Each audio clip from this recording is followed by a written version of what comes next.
We're very pleased to be here in British Columbia. Thompson Creek has been involved in British Columbia for a long time. And I have to confess that I was away for several weeks, and I came back Monday and saw this presentation, and actually, with all due respect to the people who put together, all very talented people, I find it a little dry. So I'm going to move through it kind of quickly, and just to give you a sense of what our company is, talk a little bit about purchasing and how we do it. I think the information that you need about how to get into our system and to become a potential provider of goods or services to Thompson Creek can be encapsulated in about 30 seconds, so we have some time to spare.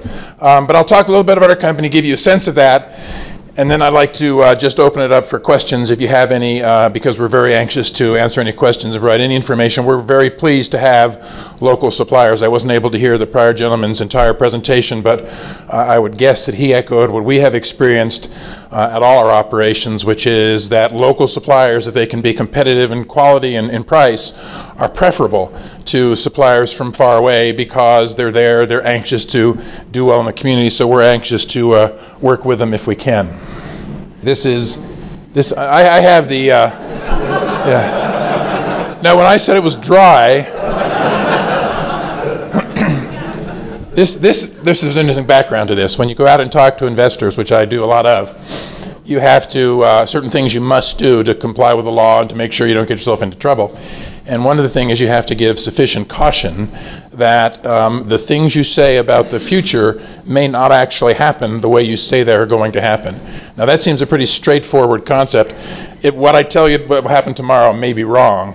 But actually, and I'm a lawyer by training, so I know, it takes this many words to say that in legal parlance. And that's you can't read it anyway because of the print, but if you could, that's what it says. Anyway, Thompson Creek is a mining company. We mine molybdenum. We have 2 molybdenum mines. We have a molybdenum processing facility in Langloth, Pennsylvania, in the Rust Belt of Pennsylvania. And we have a project, of course, relatively close to here called Mount Milligan, which are in the process of building. We have another couple of projects, Davidson and Berg, also in British Columbia, which we haven't done any work on yet, but are there as future projects for us. So we're very involved in British Columbia. This is the Thompson Creek mine, which we own 100% of, located in Idaho. These are all too close for the scale of the map, but Mount Milligan, Davidson and Berg are all located in British Columbia. Mount Milligan, we own 100% of. The Endako mine, we own 75% of, and the other 25% is owned by the Japanese corporation, the Sojitz Corporation, who've been very good partners with us since 1997. Right now, all we mine is molybdenum. Molybdenum is a gray metallic element used in the alloying of steel. It makes steel harder, stronger, less brittle, more weldable, more resistant to corrosion, especially in high and low temperature applications. I've given this speech several times. But molybdenum is actually quite a valuable product. It's bounced up around. I kind of hate it when they say in that introduction that we garnered revenues of $1 billion in 2008 because we haven't had revenues of $1 billion since. The price of molybdenum hit almost $35 to $40 in that time frame. It's down to about $12 now, thank you very much. But that's what we mine right now, molybdenum. We're diversifying. We wanted to diversify because having all your eggs in one basket is a good thing when the eggs cost $35, but when you sell them for $12, it's not such a good thing. So we decided several years ago to diversify and purchase terrain metals, and that had the Mount Milligan project, which is the project we're here to talk about today, and that is a copper and gold property. In 1997, Thompson Creek acquired Endako, 75% of that, our first venture into British Columbia. It's been very successful for us. 2010, we acquired Terrain Metals Company, and I am a U.S. citizen. I'm a proud U.S. citizen. I love what the U.S. stands for, but I'm here to tell you that with 1 or 2 exceptions, it's probably better to do business in Canada in many respects in the natural resources industry than it is in the United States. It's true. I realized that about 3.5 years ago. I've only started saying it about in the last 6 months because it's very hard for me to admit that, but it is in fact the case. The regulators here do a very good job of protecting their constituents' interests. They don't roll over, but they are more humane to work with. It's very bureaucratic in the United States. It seems less so in Canada. little less overlay where you're having to make the same presentation to 4 or 5 different agencies. That happens less here. As I say, in most respects, I think British Columbia and Canada generally are better places to do business. In the last few years, we've done a project at Endako and spent $650 million. It's very similar to what we're doing at Mount Milligan. Mount Milligan is a bigger project, but I raised this to talk about the kinds of things that we have done and are doing. We added about 325 employees during that construction period. We spent millions of dollars on local contractors and suppliers, made significant payments to all levels of government. Actually, Endako has been operating there. We didn't own it the whole time, but it's been operating almost continually since 1965. So these mines tend to be very long-lived and I think good projects. You know, the history of the mining business clearly is not spectacular. It has some stains in the way that this has been managed, but that I think is mainly historical. The companies like ourselves, larger, well-funded companies, have a history, I think, in the past of running these mines very well. We have done, I think, a very good job from an environmental responsibility standpoint and a community license, social license standpoint of running these mines in a way we're very proud of. Currently, Endako has 335 skilled employees, indirect employment for 600 people. It's a major taxpayer in Fraser Lake. We support local medical facilities and cultural and historical events and give scholarships. Tried very hard to be a good citizen. We've paid property taxes in excess of $25 million, payroll taxes $5 million. You can see the numbers there. Corporate income tax of $69 million, and BC mineral tax of $21 million. So these projects present a tremendous boon, I believe, to the local economies and the regional economies in which they operate. And now I want to talk a little bit about our newest project, which is Mount Milligan, located about equidistant between Fort St. James and Mackenzie. As most mines are, a little bit out of the way, a little bit difficult to supply, and one of the reasons that we look for local suppliers is that fact. Suppliers from far away seem to have quite a bit of trouble reliably supplying us at these remote locations. Mount Milligan is, I say, a copper and gold project, a new foray into us. We generally do molybdenum. It's going to produce 81 million pounds of copper and 194,000 ounces of gold over its 22-year projected mine life. It's got about 2 billion pounds of copper reserves and 6 million ounces of gold, and the numbers on the bottom are additional. It's in the resource, not in the reserve. I always think about being the Thompson Creek mine the day it opened in 1983, and we announced a 20-year mine life at that point and fewer reserves than we have there now. It's now in 2013, exactly 30 years after that mine opening, so we've exceeded the mine life by 10 years and have more reserves there today than we did when we announced that in 1983. So these mines, there's no guarantee that's going to happen, but there is a tendency for these mines to have a very long life and to continue on for a long time, and we hope that will happen in Mount Milligan. This just goes to show the local employment as of October of last year from the various local communities that we have at Mount Milligan, and we think that will continue if our past practice at Endako and Thompson Creek is any indication that will continue into the future. Project development update. We're very much on schedule, which is a good thing. It's important for us to stay on schedule. As with all projects like this, schedule is very difficult and very important because the time equates to money. We're on budget, although just barely. The budget if I had said this about our first budget, we would no longer be, but we keep doing new budgets. But on the most recent budget, we're on budget, and we hope to stay on that through the end of the project. We expect commercial production in the fourth quarter of 2013. We hope to turn the mill on in the third quarter of 2013, so not very far away, really. Quite a bit of work to be done. There's over 1,000 people up there now. As of September 30th, all our information is as of the last quarterly update we gave, which is September 30th. We were 75% complete. So the project's going very well. And then procurement, the subject that we're here to talk about today. We have established what I think is for a company our size, compared to some of the miners that we see around here, we're a fairly large company, but compared to the big companies, the big mining companies in the world are a very small company, but I think we've maintained a very significant procurement and supply chain management function that has really helped us become more professional in this aspect. We have a vice president of the company who leads in the supply chain management. He has specialists that he retains to help him.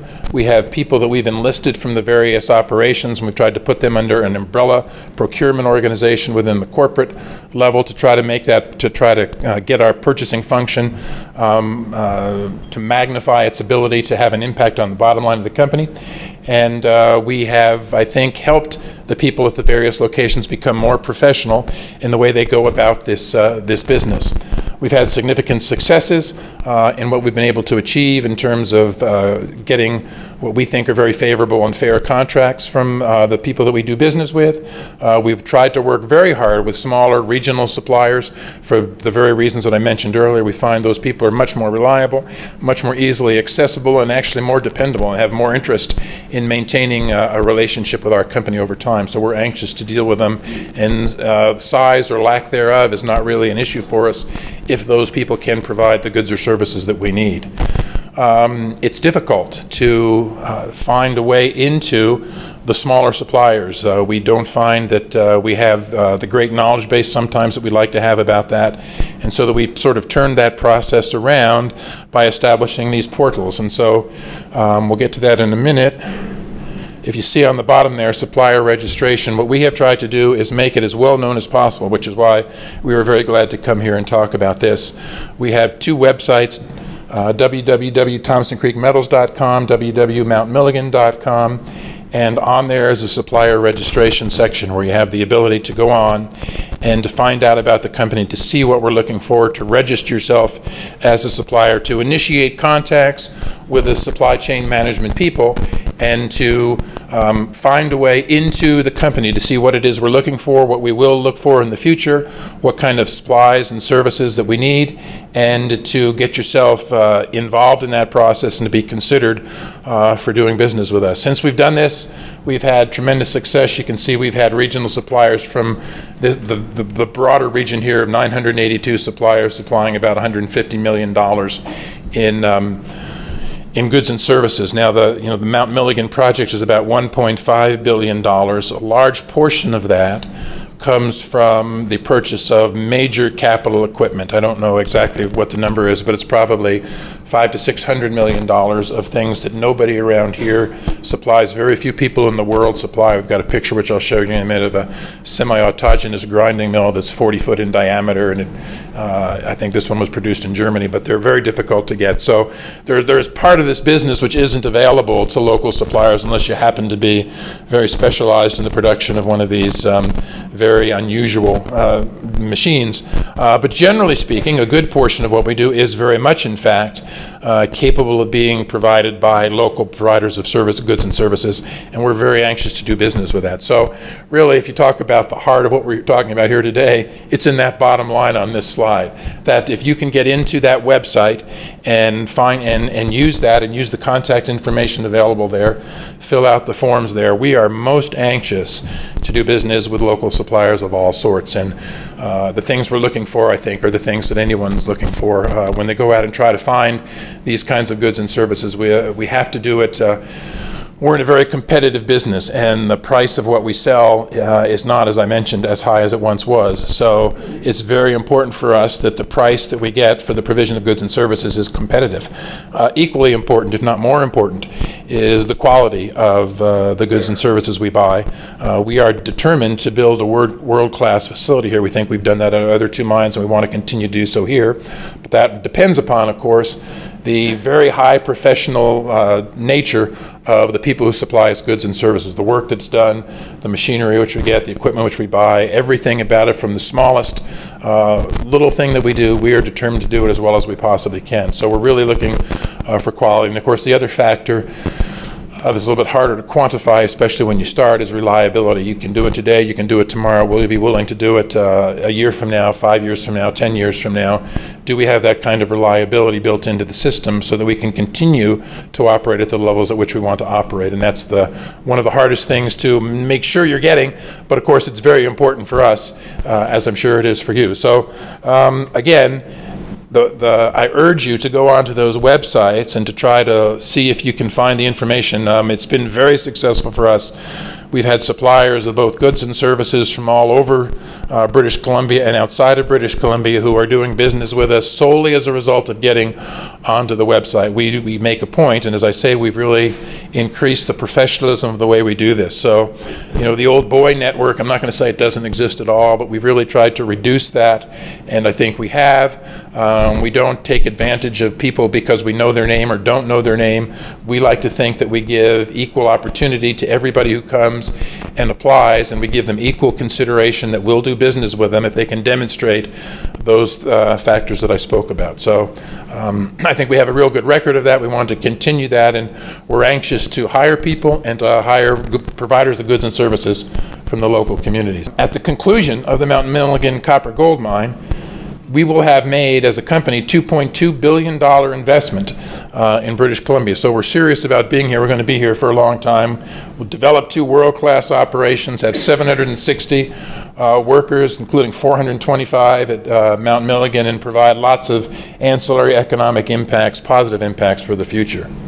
Just a few pictures here to conclude. This is our truck shop and the administration building. As you can see, they're very well close to completion. And what's important, as you people know well, getting them all closed in before the winter arrives is critical for us, because then you can do the work inside to complete them. So we have done that. This is what's called a reclaim tunnel in the conveyor belt, which is pretty much done as well. That conveyor doesn't look like it's done if you're not familiar with the mining business, but in fact it is, because it's building a pile. We're going to have material go up that conveyor and come out the end and build a pile of material. And then this is what I was talking about. We should have a person in there somewhere to give you a better sense of the scale. That's a 40-foot diameter, what's called a semi-autonomous grinding mill, which grinds the material comes from the mine into more usable sizes. So that's our story. We're Thompson Creek. We're very pleased to be here. We've got a long history in British Columbia, and by the nature and virtue of the investments we've made and are making, we'll continue to have a long history here. We're very anxious to do business with the people in this room. I've given you, I think, the way to get into it. If you just go to the Thompson Creek website, you'll find your way into the supplier registration form, and I think it's very easy to use. And I pledge to you that the people who work on that are very dedicated to finding the best suppliers of all sorts, and they're very open to people that they haven't done business with before, as well as loyal to the people that they have. And so with that, I'd like to conclude my presentation and ask if there are any questions. Hello, thanks a lot for the presentation. My name is Dick. I was just wondering, how is the procurement phase changing as you enter your last phase of your construction, and what do you see as your big needs coming up? Well, I guess the obvious question is, the obvious answer is that the nature of it is changing from construction-related material supplies and services to more ongoing run-of-the-mine types of services that we need for the consumables, grinding media, provision of services, contracts for trucking, etc., the kinds of things that will be ongoing once the operation of the mine starts up. I'm not aware at the moment that we have any pressing needs that we don't believe that we have an opportunity to fill in a timely manner. I have to confess I'm not as up to speed on that as Darryl McCoy, the Vice President of Procurement, would be. But we are, as I said, very open. We have many areas for consumables, resupplying parts, etc., that we don't have final contracts for, so we're very open to all of that going forward. But as I say, it's going to now be more directed toward the kinds of things that we would need at the other mines for the maintenance of the mine rather than the construction, which have been focused on for most of the past 2 years.